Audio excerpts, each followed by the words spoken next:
Avant que la vidéo commence, je voulais vous parler de Sim Racing Centre. C'est un site internet où vous pouvez retrouver des setups très compétitifs faits par des pilotes expérimentés et professionnels sur des jeux comme Le Mans Ultimate, Assetto Corsa Competition, IWRC, iRacing et même F125.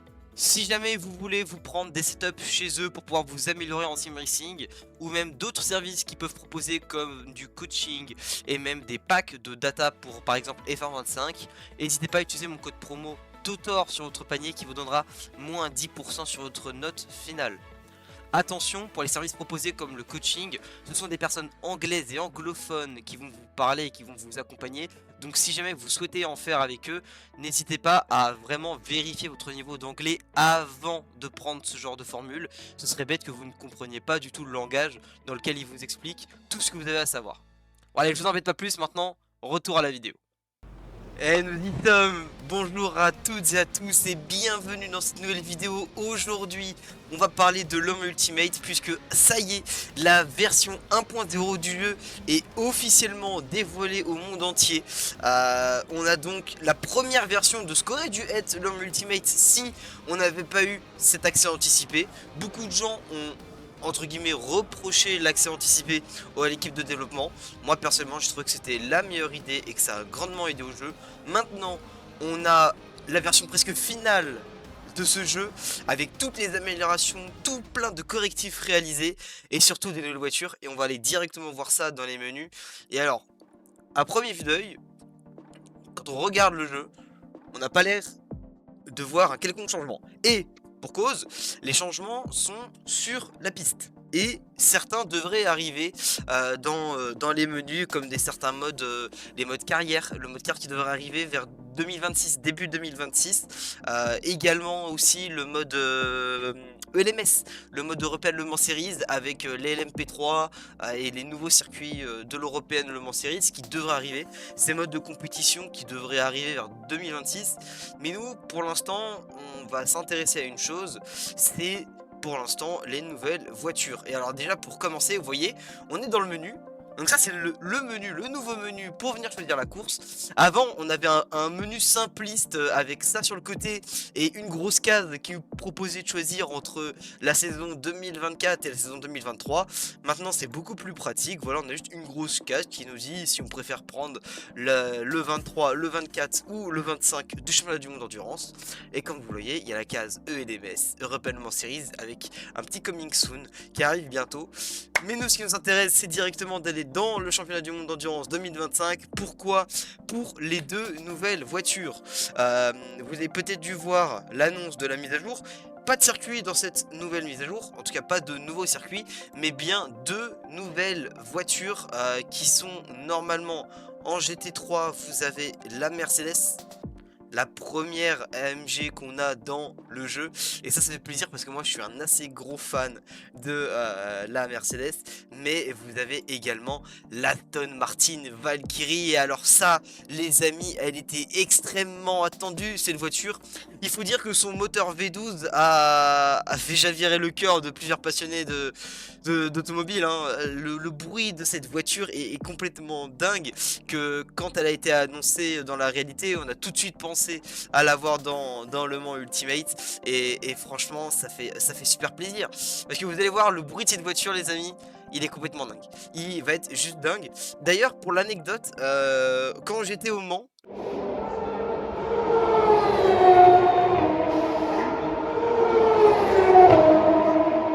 le mercredi des essais, j'y étais avec un ami à moi et on s'est retrouvé sur un stand où il y avait la Race Clutch. Donc équipe e-sport Race Clutch, il y avait les membres de la Race Clutch avec Richard Arnaud qui dirige la chaîne Lift and Coast, qui fait de très très bonnes vidéos d'ailleurs, je vous invite à les regarder. Et on était sur le Mans Ultimate, et justement en étant dans la file d'attente, j'appelle voilà, j'appelle Richard, j'ai déjà un petit peu parlé avec lui, et je lui dis il y a une voiture bâchée là qui ressemble vachement à à la Valkyrie là, ce serait pas la Valkyrie? Et ils m'ont expliqué que eux ils avaient une version preview bêta et que oui bien évidemment il y avait la Valkyrie. Et en plus pile à ce moment là c'est là qu'il y a eu le trailer d'annonce de la Valkyrie dans le jeu. Donc comme vous dire, j'étais comme un ouf. J'étais comme un ouf. On n'a pas pu l'essayer malheureusement, mais j'étais comme un ouf de savoir que cette voiture allait arriver dans le jeu. Donc ce qu'on va faire, c'est que sans trop tarder, on va directement prendre cette voiture et on va aller sur un circuit directement pour aller faire voilà un petit essai de la voiture et voir ce qu'on en pense. Je crois que pour les hypercars, il n'y a pas eu trop de grosses mises à jour sur la physique. C'est surtout sur les GT3 tout à l'heure que ce sera intéressant de regarder. Mais là on part directement pour essayer la Valkyrie. Bien, nous voici dans les stands avant de partir. Je voulais juste vous montrer la modification qui a été faite sur la page principale du setup. Alors malheureusement elle n'a pas été faite sur, voilà, sur l'entièreté des réglages setup disponibles. Mais en tout cas elle est faite sur la page basique où on a un restructurement en fait, voilà, des indications. Avec par exemple le Virtual Energy qui est indiqué ici dans un plutôt bon panel. Avec tout l'électronique de son côté, l'aérodynamique et les pneus de l'autre. Je trouve que voilà, le réglage de cette manière est bien mieux positionné et indiqué sur l'écran plutôt que l'ancien qu'on avait avant qui ressemblait à ça, qui était pas hyper ouf. Très honnêtement, je préfère un menu comme cela. Un menu de ce type avec tout le reste, franchement, ce serait super cool. Plutôt que d'avoir un vieux truc comme ça, un peu à la Air Factor 2. Mais bon, ça après, c'est mon avis. Bon, assez blablaté. Nous, on est venu pour rouler. Donc, on va directement aller dans cette Aston Martin Valkyrie. Donc, première fois que je touche à cette voiture. Je n'y ai jamais touché auparavant. Donc on va passer la première, on va sortir des stands et on va faire vrombir le V12. Et d'ailleurs on va se mettre en caméra extérieure pour tester directement le bruit que ça donne. On va retirer le petit limiteur. Alors attention, on va en prendre plein les oreilles, c'est parti.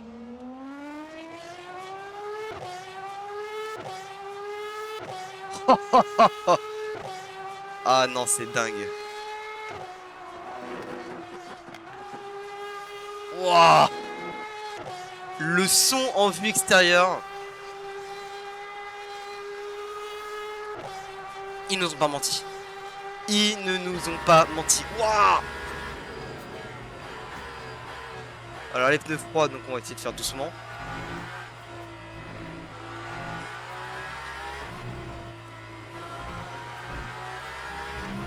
Wouah, carrément j'ai même baissé un petit peu le son de mon casque. Ah le son. Ah le son est magnifique. Le son est incroyable. Je rappelle que cette Valkyrie est donnée gratuitement pour tous les joueurs, que vous ayez acheté des packs ou non.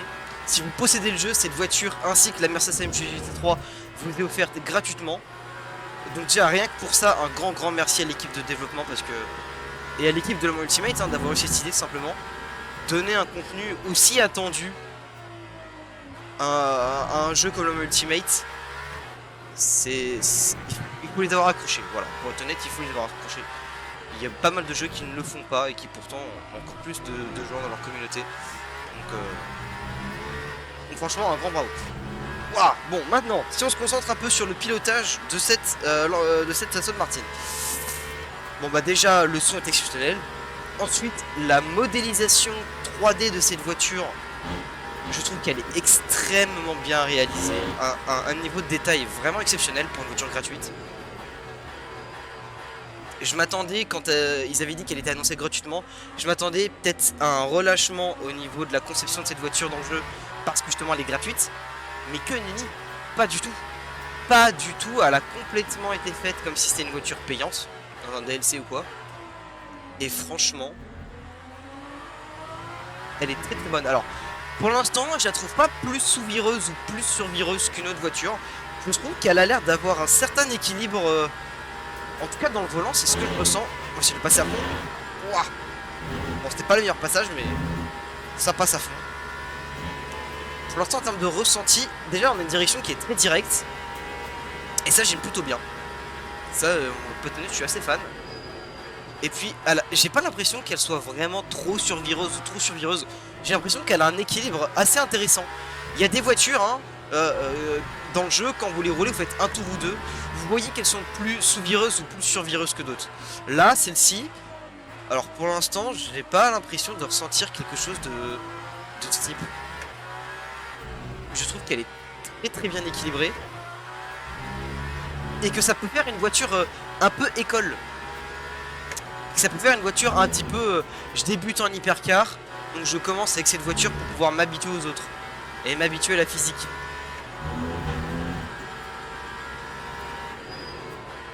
Oula, oula, oula, oula, oula, oula, voilà. On va éviter d'aller trop loin, voilà. Mais ouais, franchement, le ressenti dans le volant est très très bon. On ressent toutes les informations de la voiture, on sait quand la voiture va partir. On sait ce qu'elle va donner en termes de retour d'information.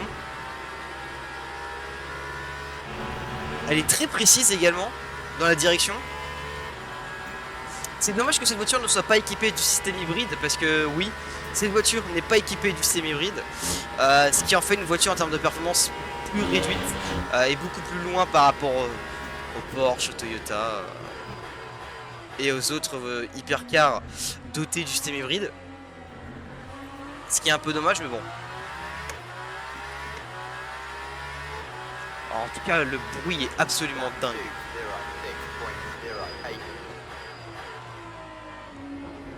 Ah, le bruit est dingue, il faut être honnête. Bah, c'est le meilleur bruit du jeu. Il n'y a pas à chercher, c'est d'être le meilleur son du jeu.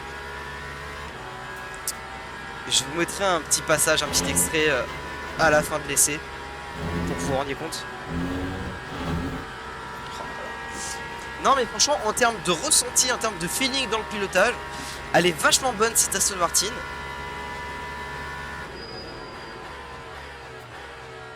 Je rappelle que vous pouvez essayer le jeu, en plus je crois qu'il est en promo sur Steam. Mais pour être honnête, prenez-le plutôt sur Instant Gaming. Je crois qu'il a une vingtaine d'euros.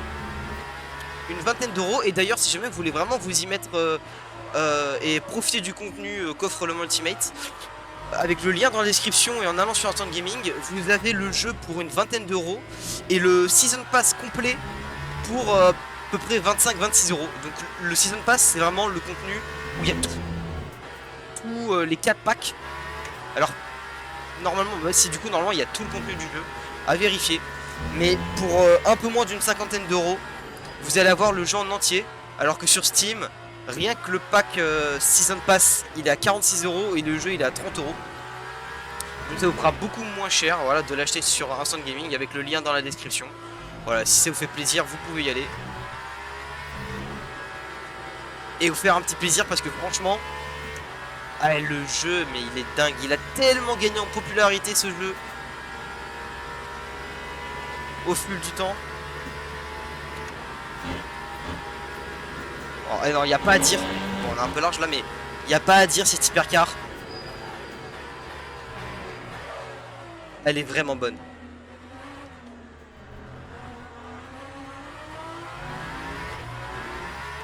Ah, elle est vraiment bonne. Le ressenti de cette voiture est vraiment bon. Je dirais même que j'ai un meilleur ressenti qu'avec des voitures que j'ai l'habitude de rouler comme la Porsche. En tout cas, je préfère le comportement. Après, est-ce que c'est parce qu'il n'y a pas d'hybride? Je ne sais pas. Voilà, mais en tout cas, ce que je peux vous dire, c'est que cette voiture, elle est topissime. Je vais vous laisser un petit moment en version extérieure pour que vous puissiez profiter du bruit. Et nous, on se retrouve pour aller tester la Mercedes GT3.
Bon les amis, on se retrouve dans la pit lane avec la Mercedes AMG GT3.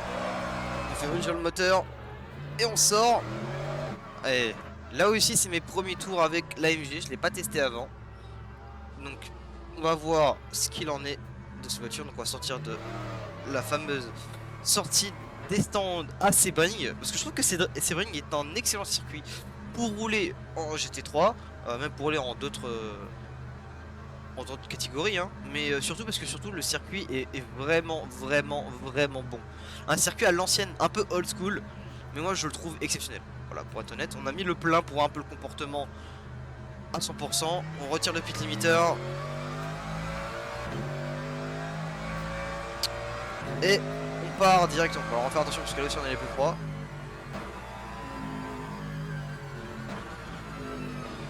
Oh là, ouais, c'est... Waouh. Ok. Bon alors là, elle est 9.3 mais... Déjà... Bon, le son est pas aussi impactant que la Valkyrie, c'est sûr et certain. Mais... Le son, enfin en tout cas la sonorité a l'air de se rapprocher de la voiture originelle. Donc franchement, pourquoi pas? Pourquoi pas? Le son est pas dégueu. Waouh, là les pneus droits, c'est vraiment pas facile. Alors ce qu'il faut savoir également, c'est que sur ces GT3, la physique et le grip des pneus a également changé. Surtout au niveau du grip des pneus. Normalement on devrait avoir un peu plus de performance et un grip plus progressif avec ces voitures.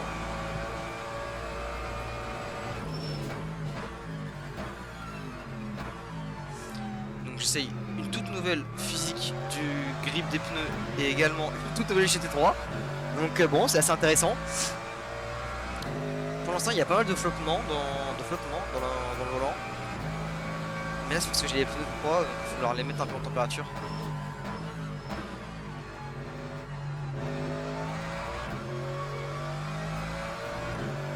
On va essayer de mettre un peu plus de vitesse. Oh, avec les pneus froids, pas vraiment faire grand chose. Hop là.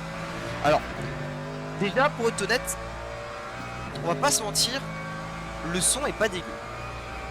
Voilà, le son est pas dégueu par rapport à la Mercedes IRL dans la vraie vie. Le son n'a pas l'air d'être trop déconnecté de la voiture. Alors il est peut-être pas, c'est peut-être pas exactement le même, mais en tout cas on s'en rapproche énormément. Je crois qu'on est très proche de la Mercedes. Et pour le moment, en termes de physique, franchement ça a l'air plutôt sympa, hein. Généralement je suis pas trop fan des... Enfin à part la BMW, je suis pas un grand rouleur des voitures avec le moteur à l'avant.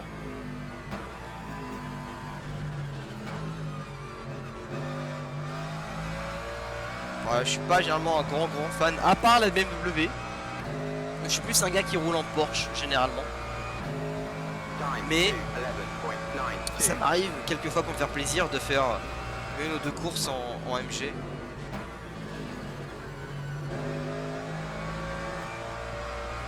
Ok, alors déjà franchement le ressenti est très plaisant.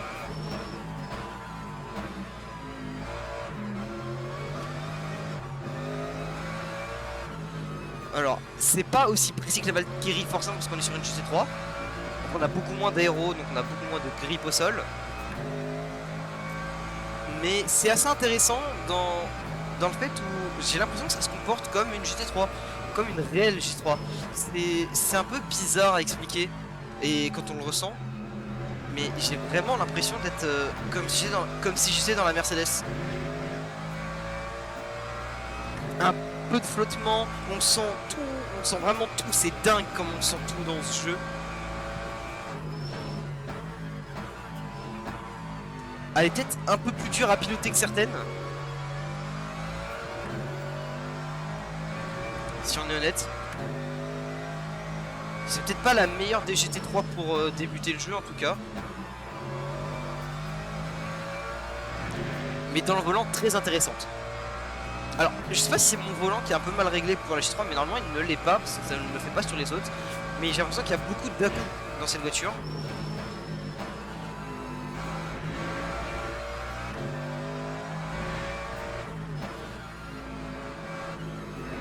Mais alors du coup ça donne un petit côté réalisme. En termes de performance c'est pas ouf. Alors en tout cas là les pneus là ils sont assez chauds, ils sont verts. On va essayer de pouvoir en demander un peu plus à la voiture.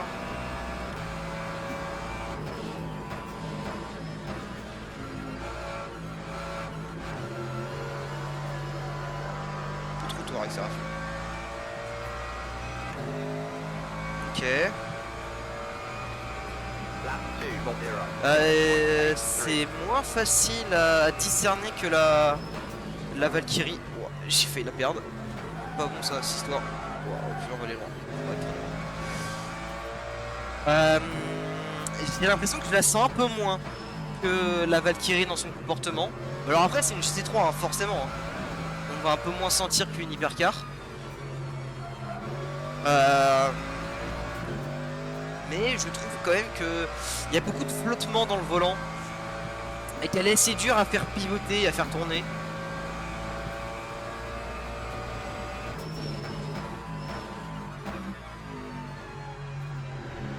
Mais par contre en termes de sensation c'est top hein. Ah par contre en termes de ressenti, de feeling c'est top. Mais je trouve qu'elle a un petit peu de mal à pivoter un peu.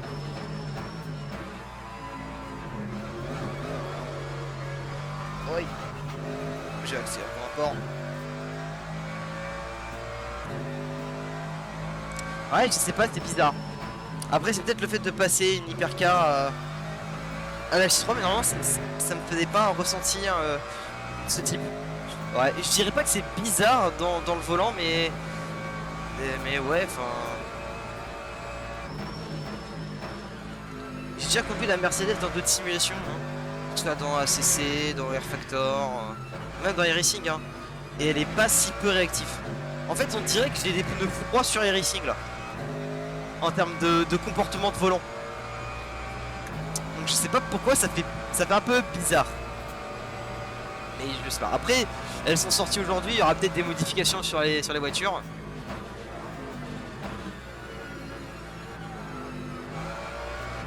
Mais ouais.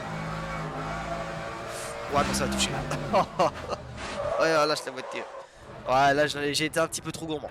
Là j'étais un petit peu trop gourmand. Ouais. Bon, c'est pas très grave, c'est pas très grave. Non, franchement, la voiture, alors, je dirais pas qu'elle est compliquée à piloter. Bon, elle l'est un petit peu quand même, hein, mais je dirais pas que c'est à cause de ça que j'ai un mauvais ressenti. Je dirais qu'il y a une sorte de, en fait, quand je roule, il y a une sorte de flottement à certains moments, et d'un coup, il y a énormément de petits de ressentis dans le volant, ce qui fait que on passe d'une phase où on n'a pas d'informations et on n'a rien à une phase où on est entre guillemets rempli d'informations. Alors d'extérieur le son a l'air d'être bien hein, franchement. D'extérieur le son a l'air d'être très réaliste. De l'intérieur il faudrait comparer que GT3 dans la vraie vie. Mais en tout cas je la trouve pas dégueu cette petite AMG. Je pense qu'en la domptant correctement il y a vraiment moyen de s'amuser très fort avec cette voiture. Mais il est vrai que si vous passez de GT3 vous avez l'habitude de rouler à cette voiture, le feeling va vous paraître un petit peu bizarre dans le volant. Après moi c'est ce que je perçois, peut-être que vous ce sera différent. D'ailleurs si votre ressenti est complètement différent du mien, n'hésitez pas à le mentionner dans les commentaires.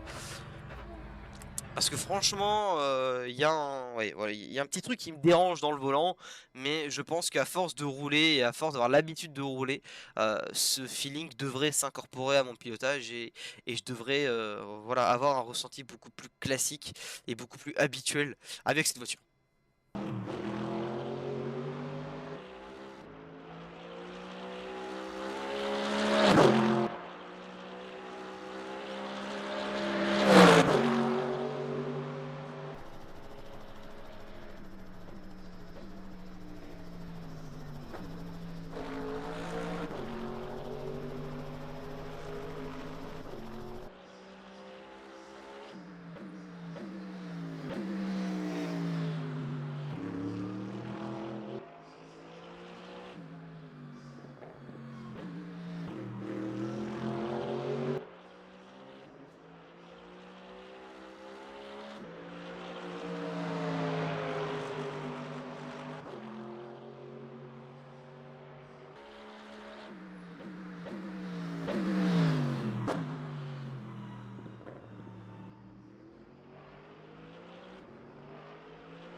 Bon les amis, on vient de tester le nouveau contenu apporté dans cette mise à jour V1.0 de Le Mans Ultimate.